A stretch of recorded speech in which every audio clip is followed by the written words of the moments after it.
Inabisuhan ng Department of Social Welfare and Development o DSWD ang bawat internet user na iwasan ang pagbabahagi ng impormasyon at pakikipagtransaksyon mula sa Facebook page na nagngangalang DSWD Listahanan.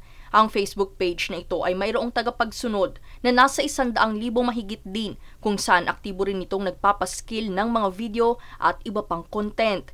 Paglilinaw ng DSWD, matagal na itong nahack kaya't wala na itong ugnayan sa opisyal na communication channels ng kagawaran.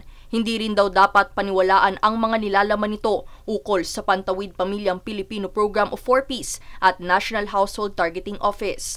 Muli namang hinihikayat ng DSWD ang publiko na i-report ang nasabing page nang sa gayon ay tuluyan na itong mabura at hindi na magamit pa para makapanlin lang. Daniza Lopez, nag-uulat para sa Golden Nation Network.